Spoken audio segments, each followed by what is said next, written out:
If your cat suddenly stops eating or starts hiding more than usual, this is not normal and it's not random. It's a warning. Cats don't show pain the way we do. By the time it becomes obvious, it's often already serious.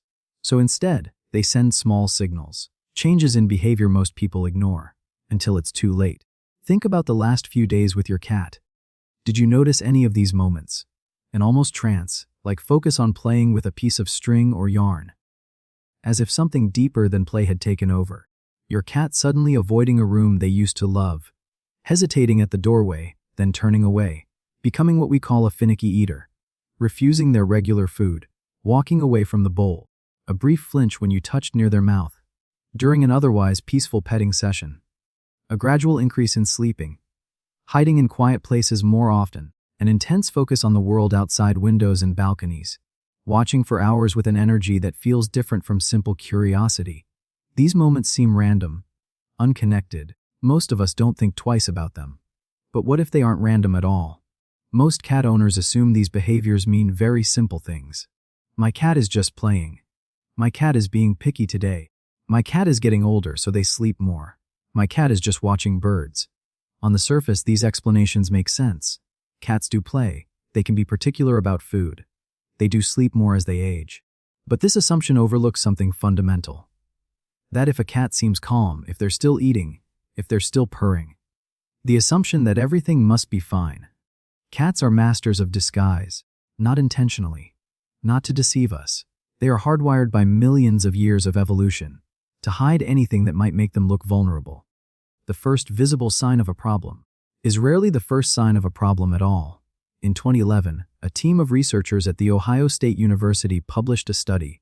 It changed how we understand feline communication. They observed cats over 77 weeks, tracking something they called sickness behaviors, the subtle changes animals show when something isn't right. Their finding was striking. When cats experienced unusual events, changes in routine, unfamiliar people, disruptions to their environment, their behavior shifted in predictable ways. The risk of refusing food increased by more than 9 times. The risk of eliminating outside the litter box increased by nearly 10 times. These weren't acts of defiance. They weren't the cat being difficult. They were biological responses to stress and discomfort. A language written not in mayos, but in behavior. The American Association of Feline Practitioners and the International Society of Feline Medicine put it simply. In their environmental guidelines, a cat's behavior is its primary language. A change in routine, a new behavior. That is the message itself. We just have to learn how to read it. To understand why cats communicate this way, we have to go back thousands of years. The domestic cat's ancestor is the African wildcat, a solitary hunter, not a pack animal, not a creature that survives by showing weakness. In the wild, a cat that appears sick or injured becomes a target. Predators notice. Even other cats may see vulnerability as an opportunity, so cats evolved a different strategy. When something is wrong, they send quiet signals first, subtle shifts that only the most observant might notice. Hiding a little more, eating a little less, avoiding certain spaces. These aren't bad behaviors, they're survival instincts.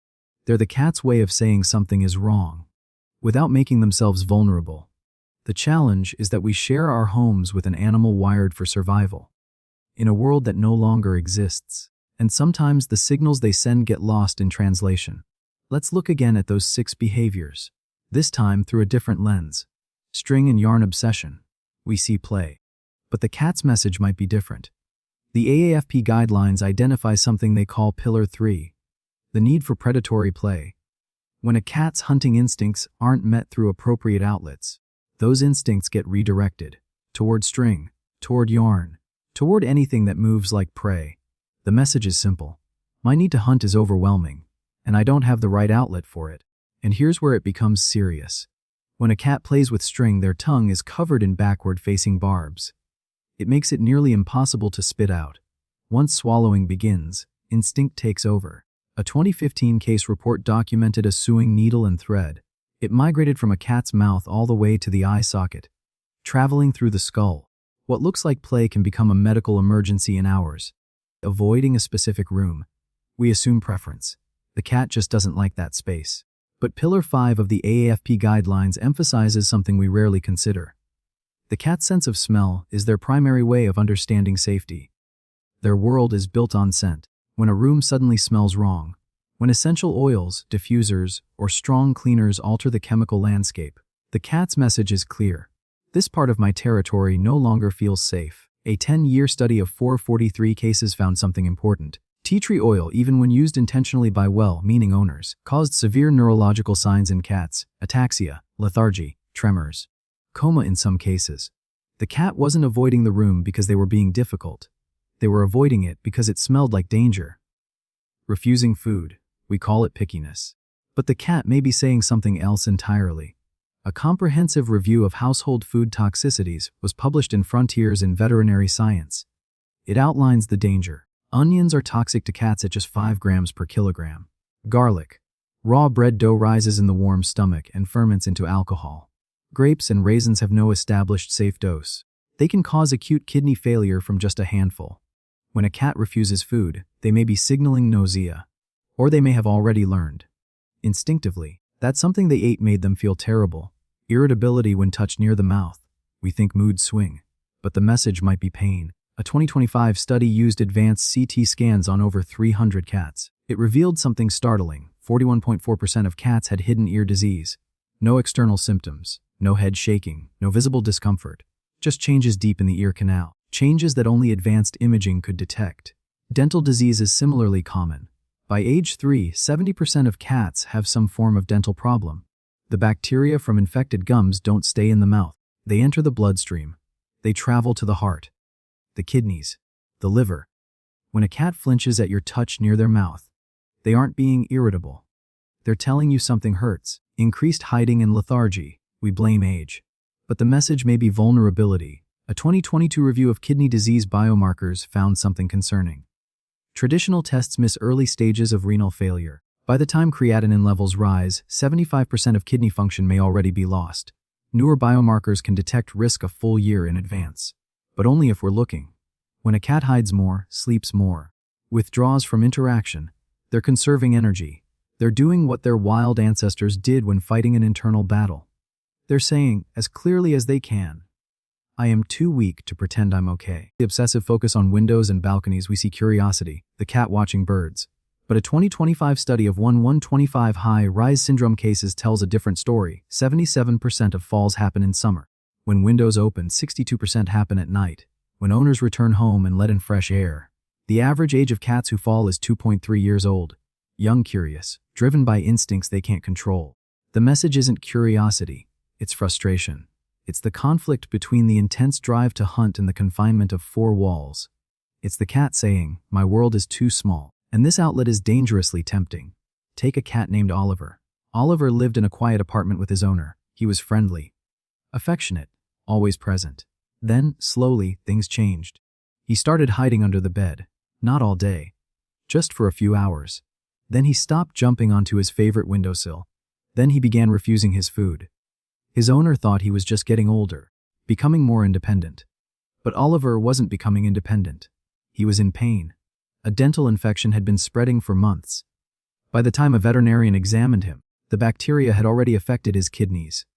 Oliver survived, but he lost several teeth, and his kidney function never fully recovered. The signs were there for months. They just weren't recognized.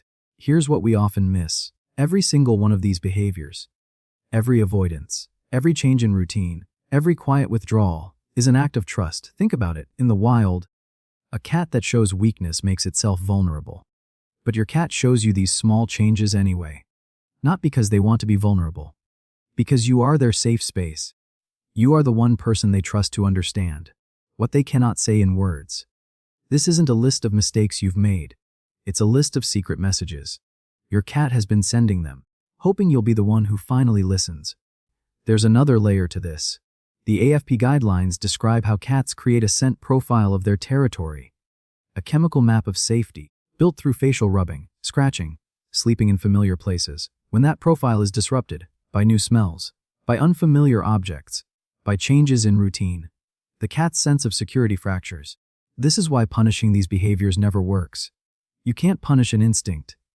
You can't discipline away pain. You can't scold a cat into feeling safe. The only approach that works is understanding. So what does it mean when these behaviors suddenly appear? or when a long-standing behavior shifts, a cat that starts hiding more. After years of being social, is sending an urgent message. A cat that suddenly eliminates outside the litter box. After a lifetime of perfect habits, is telling you something is deeply wrong. The sickness behavior study made this clear. These changes are predictable biological responses. They aren't random. They aren't spite. They're the cat's way of saying, at the volume they can manage, something has changed, and I need help. Here's what this means for you. Those 6 behaviors: string obsession, room avoidance, food refusal, touch sensitivity, increased hiding, window fixation. They're not separate problems. They're different dialects of the same language. They're your cat's way of communicating about their environment, their health, their inner world. Understanding this language doesn't require special training. It just requires a shift in perspective. Seeing behavior not as good or bad, but as information. Asking not how do I stop this, but what is my cat trying to tell me? If you notice a cluster of these behaviors, or a sudden unexplained change, don't punish, don't dismiss. See it as the message it is. Rule out medical causes. Look at the environment. Ask yourself what's changed. The answer might save your cat's life. That quiet home we imagined at the beginning, your home, is more than just a space. It's a living environment full of conversations. Conversations we're only beginning to understand. Your cat is always telling you how they feel, about their world, and about you. Sometimes the smallest behaviors carry the deepest meanings. If you'd like to understand more about what your cat might be quietly communicating, about trust, about instinct, about the hidden inner world of the animal sharing your home, consider subscribing, because the more we learn to listen, the more we realize how much they've been telling us all along.